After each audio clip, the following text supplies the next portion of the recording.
Is that an octopus in your pants, or are you just happy to see me? See what I did there? Go Red Wings! From Octopi Experts Woodward Sports. Welcome to Woodward Wings. I am Justin Satawa. Welcome to the Red Wings Blackhawks post-game show. I am Justin Satawa. I am joined by my brother-in-law, Max Good, a resident Blackhawks fan. And, I mean, what a game for the fucking boys! Fuck you! Let's go! That's how we like to see it. Terrible. I am the 4-0. Red Wings W. Patrick Kane hanging his nuts on his former team. 2 points. I mean, that's how you do it. I mean, do you want to give your initial thoughts? You want me to keep going? We'll get there later. I'm happy for Kane, but as a Blackhawks fan, it was a rough game to watch. Just as it's been for a while. Soderblom's an absolute sieve for the most part. Well, and the Red Wings have now gone 4 wins on 5 games on this Canadian road trip, and that's the sign of what good teams do, what playoff teams do. And I know the constant conversation is for this Red Wings team is, are they a true playoff team? And I think we're starting to see that. We now have a pretty good sample size, and this wasn't necessarily the greatest of Canadian road trips. I mean, we played the Hawks, we played the Mammoth. It wasn't necessarily the top of the Western Conference, but when you are able to win like that on the road on multiple back-to-backs, or on one back-to-back and a very grueling Canadian road trip, that says something about a team. So I am very excited about the Red Wings. Goody, what did you feel like for this Red Wings team as you saw them? I mean, obviously it was a Bedardless Blackhawks team, so take it with a grain of salt, in my opinion. I expected the Red Wings to win this game, but they still had control the entire game, which, in my opinion, says something. Yeah, the problem with the Blackhawks, even with Bedard, is young team against someone like the Red Wings. Even though the Red Wings are, I guess now maybe top of the standings, but first in the Atlantic. Come on. There you go. Tonight, it looked like the Red Wings controlled the neutral zone, controlled their defensive zone, which would be the Hawks' offensive zone. Really nothing going for the Hawks tonight for the most part. You could really see without Bedard, I'm not sure what the Blackhawks' identity really even is. I mean, the second most point scorer on the Blackhawks is Tyler Bertuzzi, who no need to talk. A Red Wings trash can, essentially. Nothing wrong with the trash can, right? I mean, nothing wrong with the trash can.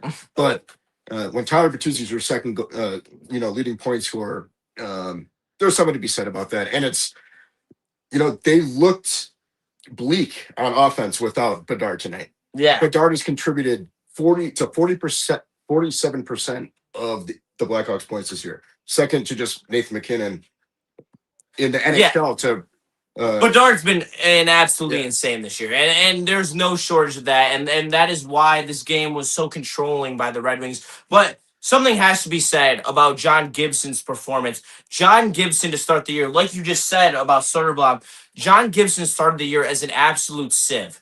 He was letting up 4 goals a game. He couldn't keep a save percentage even in the 8.7s, 8.9s. Like, that's ridiculous for an NHL goaltender. Some guy who's also been in the Vezina conversation. Like, you remember a couple years ago when he was in Anaheim, he was 3rd in Vezina voting. And that's what, obviously he's not in his prime. He's 32 years old. But he's showing that he still has a lot of gas left in the tank. I don't know if you know this because obviously you don't follow the Wings like I do. But John Gibson has 2 shutouts in his last 3 games and has let up 3 goals in his last 3 games after being a liability and not for the Red Wings over the first start of the season.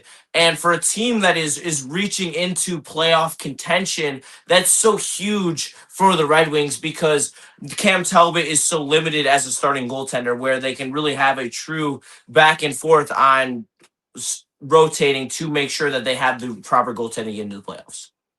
Makes a big difference. I don't know. John Gibson was a part of a great Anaheim team, though. And from what I saw tonight and from the shutout the other night, I think it's more of a testament maybe to the solidifying of Detroit's defense. There's definitely a factor in that. I saw essentially 0 good scoring chances tonight on the part of the Blackhawks. Nothing juicy out front. Gibson did his part.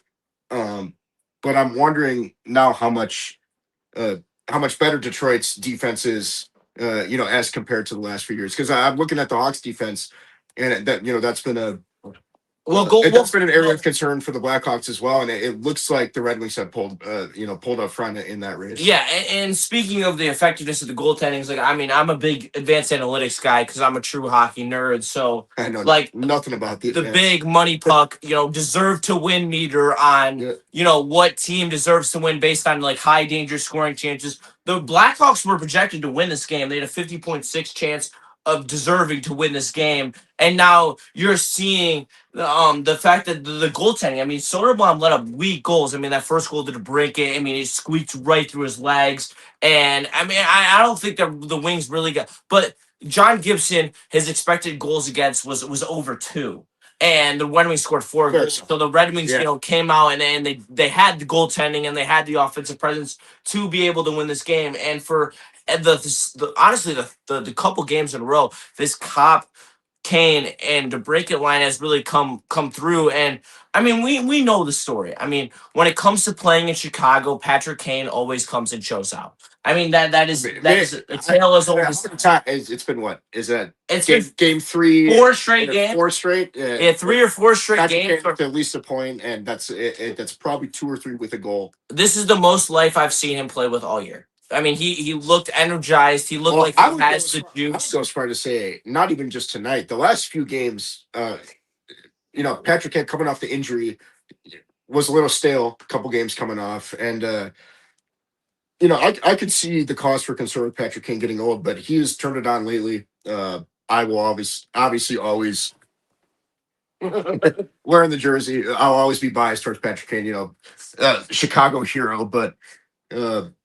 He looked great tonight. Yeah, he has, and he two even strength points too. I mean, people out here that want to call. I have called him a power play merchant. I know that's what you're gonna say. I have called him a power play merchant because there's times where he is. Alex Ovechkin's a power play merchant. Yes, to what extent?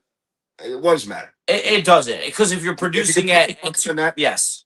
And for those who are still joining us, hi, I'm Justice Satawa. I am the usual host of Woodward Wings. My boy Spenny's having a great time at the bar. This is my brother-in-law, Max Good. He's a Chicago Blackhawks fan. He loves hockey. He's played hockey all of his life. So please respect the knowledge because I trust him enough to bring him on. So trust me, okay? Please. All right, but that was a great win. Well, another good thing too. I mean, arguably the best rivalry in hockey. Yeah. And that's been lost on people since that the Red Wings have moved to the Eastern Conference. When the Red Wings were in the Western Conference. People don't remember how even when I was a kid, growing up, that was my rivalry. Like our rivals were the Blackhawks.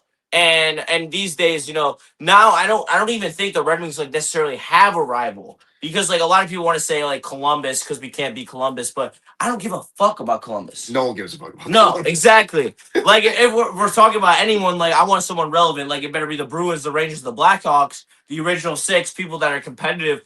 And I miss it because the Winter Classic games. And now later in the season, I believe they're gonna both wear you guys are gonna wear your black Centennials. We're gonna wear our red Centennials. It's gonna be an elite jersey matchup. That's what the people want to see. They aren't trying. Well, I don't know if that's an elite jersey matchup. I think one takes the cake. Okay, those Blackhawks jerseys are unbelievable. I mean, what are the Red Wings jerseys? A couple tweaks of the. No, it's not. It's every era of Red Wings jersey. That's what's in the Centennial. It's all combined in one. Yeah, it's perfect. It's literally perfect. I don't mind the red and white. I like a little black in there. Okay, man. Sure, whatever you say. Coming from the guy who's wearing my jersey, but it's all right.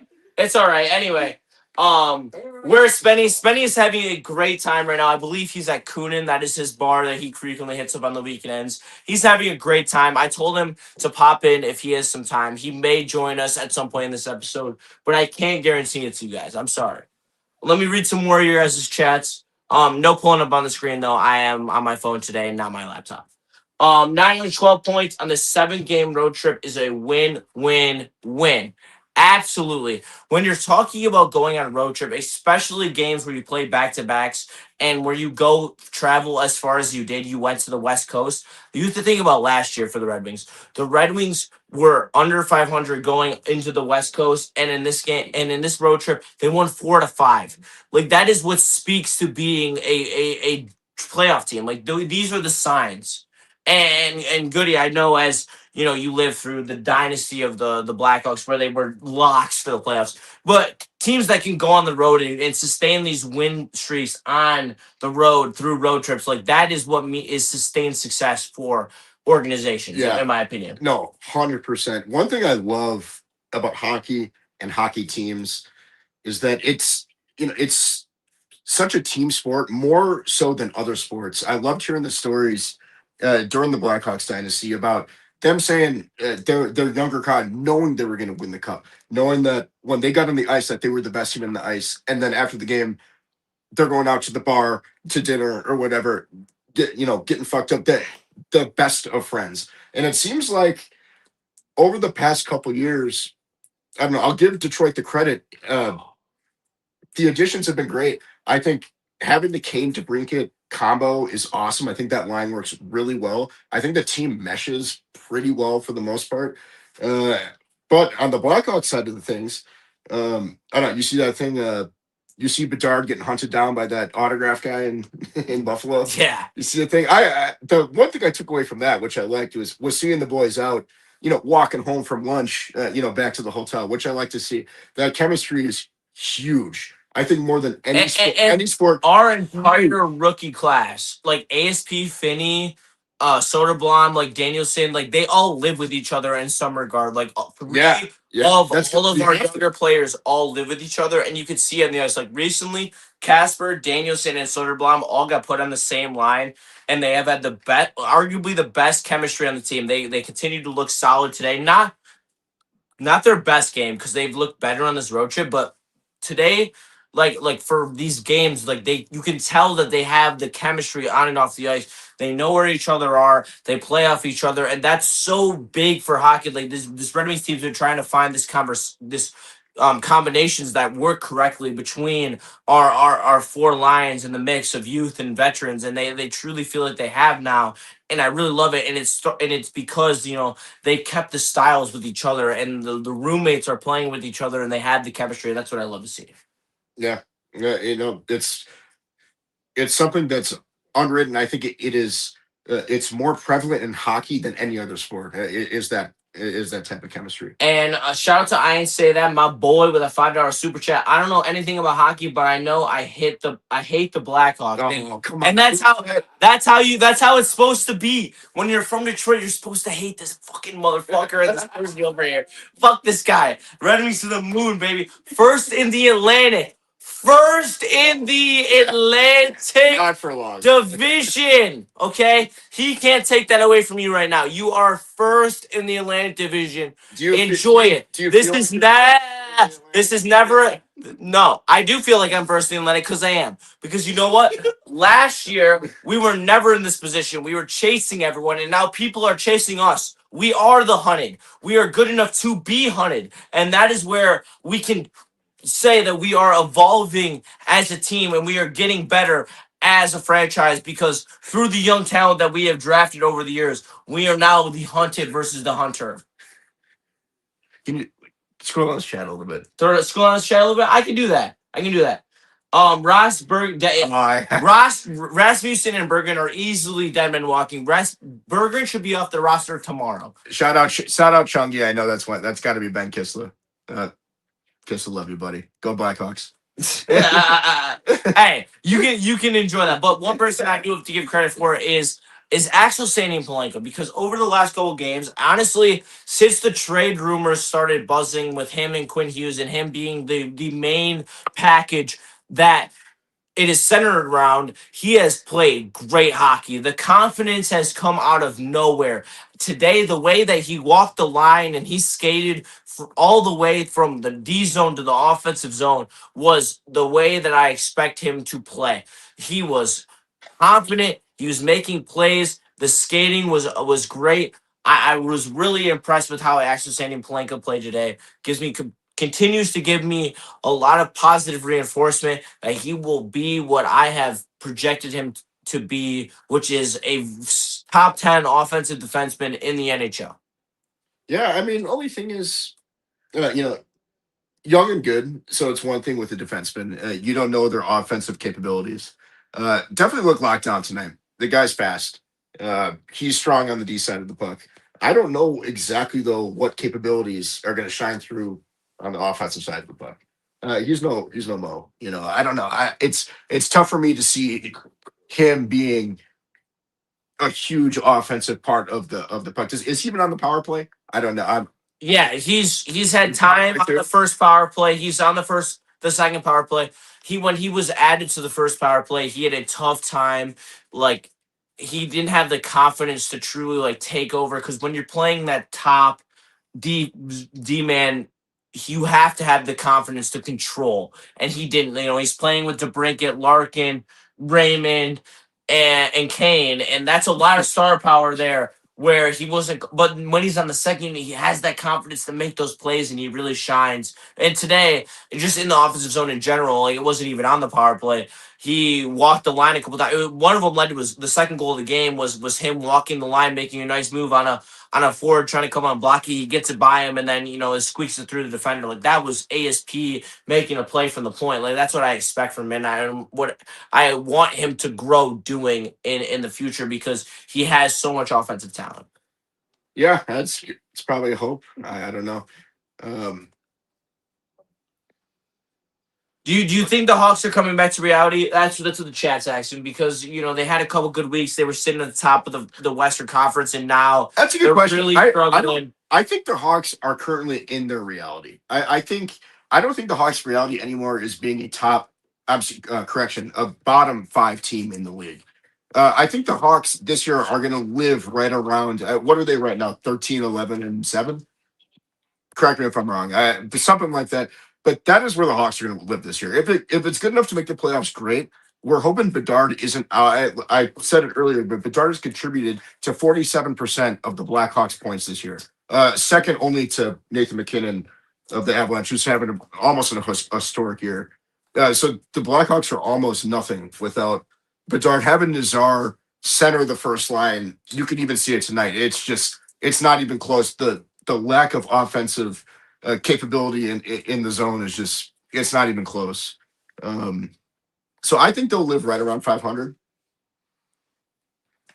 this year. I'm hoping they could find a playoff spot, but there's no peak and there's no valley. It's going to be right about where they're at, I think, unless they could find someone else. And one thing I'll say is for any Blackhawks fans that know Nick Lardis came up tonight. Yeah, third round draft pick a couple years ago. Top point scorer in the AHL this year, and one of the all-time leaders, I believe. Someone fact check in the OHL last year. 71 goals in a season last year. This guy's a rookie in the AHL. Not leading, but up there on the AHL point list. Young kid played his first NHL game tonight, and maybe one of the lights at the end of the tunnel with Bedard getting hurt is him getting some games because if this guy gets some looks and starts putting pucks in the net, he might be the pivot point to getting the Blackhawks over the hump, maybe getting into the playoffs, but I don't see him. And Emmett Finney with a much needed point. He's been struggling ever since that hot start from the beginning. And we have a whiskey and wings in the chat. Finney over Lardis, same draft. And for now, I mean, Finney has produced at the NHL level, so you definitely would be leaning in that front on the Finney. But I mean, there's a lot of time left for Lardis, so we're not gonna He says 72 goals in the OHL. I think that's what he means. That's insane. That's literally insane. Finney over Lardis now for sure. But you're talking about a guy, and he's over a point a game in the AHL. Just played his first NHL game. I think he's 20, 21. I mean, that's scary. That was the last time I felt something like that was DeBrincat. DeBrincat played for the Erie Otters. He was playing with McDavid. Everyone said he was too small to play hockey. This guy led the Otters in scoring. Might have led the OHL in scoring. I don't. It was 2016.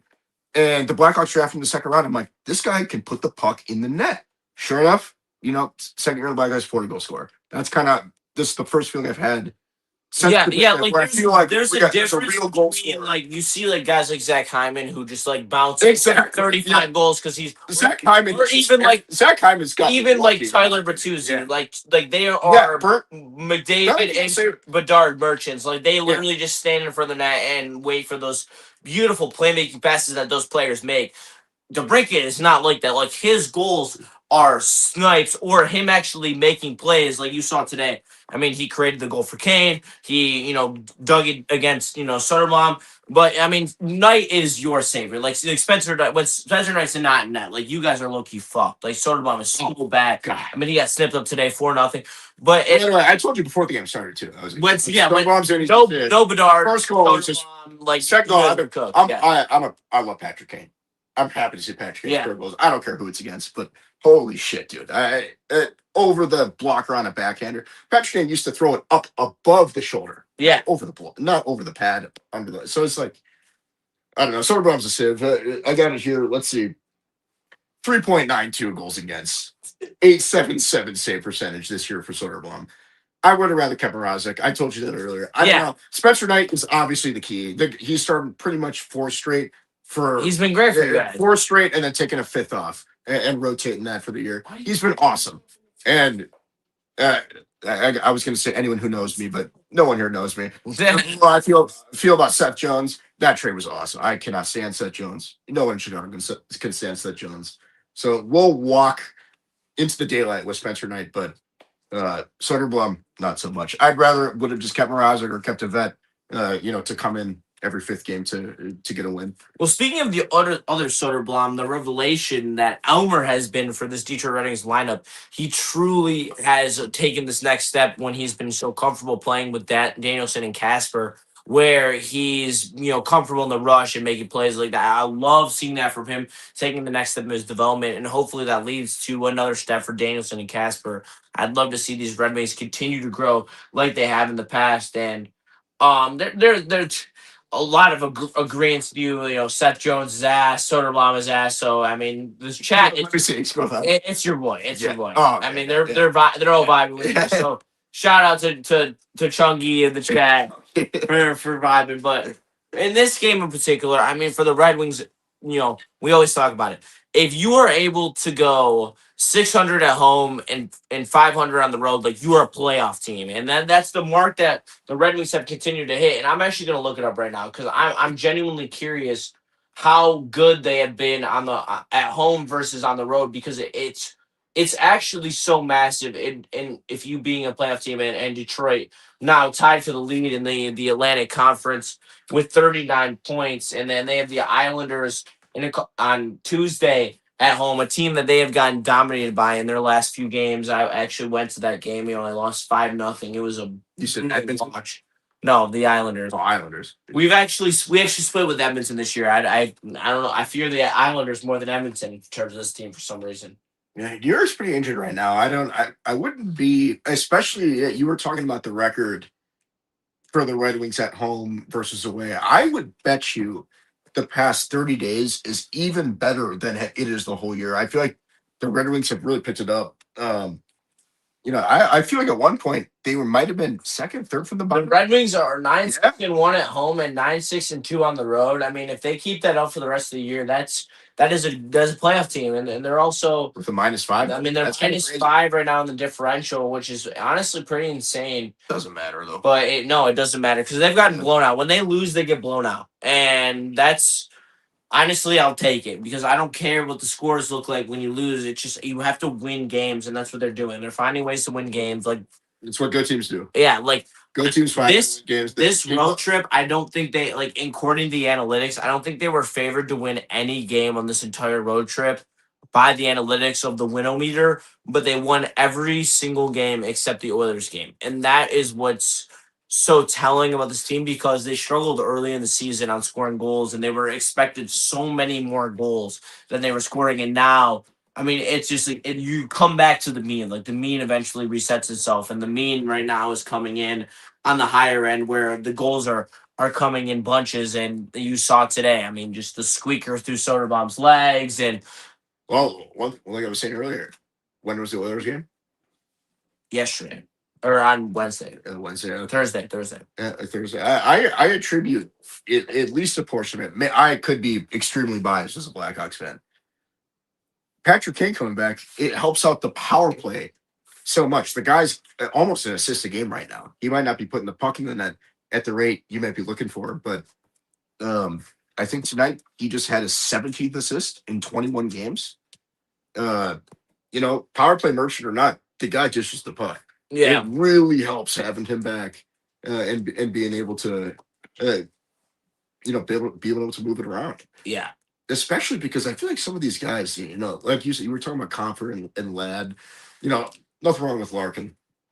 Guy knows how to score, but some of these other guys having a playmaker like Kane, especially or to break it, I would say more than anybody, having that playmaker is like you just pump these guys up so much. It's so much easier for them to put the puck in that when you got a guy passing like Patrick Kane. Ski Mask Boy, when Osgood was on the Islanders, the Red Wings played them at the Joe, and Osgood let Chris Draper score twice, and we chanted Osgood both times. I don't think he let him score. I hate to say that, but I highly doubt that happened. It's Osgood. I bet that Draper just sniped him a couple times, and Ozzy would probably admit that. And that's how the game goes. But that's elite level trolling, Ski Mask, and that's what the game is about. That's how you enjoy life as going to Red Wings games. So, all right. So this game, this is a type of game where last year the Red Wings would lose, and now that we're talking, like, let's flip the. All right, so two conversations we're gonna have, and then we're in the stream. The first one is about playoffs. The second one is about missing out on Quinn Hughes. The first one is playoffs, and obviously playoffs is the goal, and for most people is the deciding factor on whether or not the season is a success or a failure. And I don't think that's crazy to say. So for the playoffs, I'm like every single time that we pass a checkpoint, I start to get more and more on the side that we're gonna make the playoffs. So for the Red Wings, we go on the first road trip, we win three out of five. We go on this road trip, win 4 out of 5. All right, going on 2 West Coast road trips and winning more than we lose, that's something a good team does. That's a sign for me. We are above 600 winning percentage at home. That's another great sign for me. And we have 2 lines of elite scoring, and that's been proven. And now when we're starting to get the goaltending, you're seeing Gibson start to come out of his shell. All of these factors are starting to lean to the fact that the playoffs are on the horizon, and it's really starting to give me hope. Like, I was at a 5, and now I'm at a 6. I'm really starting to believe that there's a higher chance that we make the playoffs than we miss the playoffs. And at this point last year, you have to think about it. Last year, at this point, we were in the bottom of the standings. We had Lalonde. We were calling for his head, and they were not even. They were, believe the second to last team in the Eastern Conference. Right now, they were leading the Eastern Conference. The collapse has to be so much bigger. Like, I understand the risk of the collapse. That has been a narrative that has gone through the Red Wings over the last couple of years for the last 2 Marches, and I understand that. But year after year, the things change. We were bad. We were never in the first seed. We were never points ahead to have a cushion. We have a cushion right now. If we continue to have a cushion, or even be in the spot where we have a few points where we're only 2 points from it, like that is safety. Like, that really gives me a good inkling about where the Red Wings team is to make the playoffs. Because I think most of us are at the point where this team has to make the playoffs in the next 2 years, or we're starting to feel like there is an issue with this roster. I don't know if that's a good way to look at it. I mean, obviously the purpose of the season is to make the playoffs, but what I would say is just, man, it's kind of like looking at the Blackhawks. I hope for the playoffs, but you can't sit here and tell me that the Red Wings or you could even argue the Blackhawks, all right, you're just not deep enough. It's fair. The depth, but the depth is there in this year, though. The depth is there. No, it's not. No, it's not. For the Red Wings, dude, you didn't know who the fuck was playing on our 4th line last year. I swear to God. Literally, last year we had bums. We had guys. I would say the top 6 is even strong enough, let alone the 3rd or 4th line. top six is pretty strong. It's pretty strong. We're the only team in the NHL with over 30-point scorers on our team. Man, you got to run through New Jersey. You're gonna have. I'm not afraid of New Colorado, Jersey. Edmonton. It's like Those are Western Conference teams. I'm just saying. At some point, in the playoffs, so it's like The East is not that special. The East, it's not as strong as the West. No, I truly believe with a deadline move that this team could compete in a playoff series. This team is not like we're not talking about the Hawks. Healthy, yeah. Healthy with an addition, they could be like me and my boy were talking. Spenny, shout out to my boy, the podcast partners, Spenny.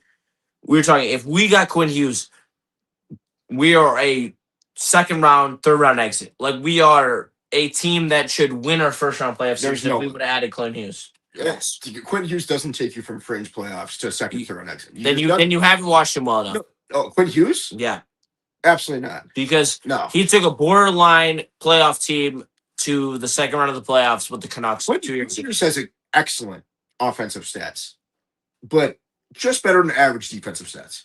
It wouldn't have mattered if we put him a cider, but that's true. But at the end of the day, now that we're transitioning to the Hughes conversation, Hughes is not Eric Lindros or Duncan Keith for a Red Wings Blackhawks reference.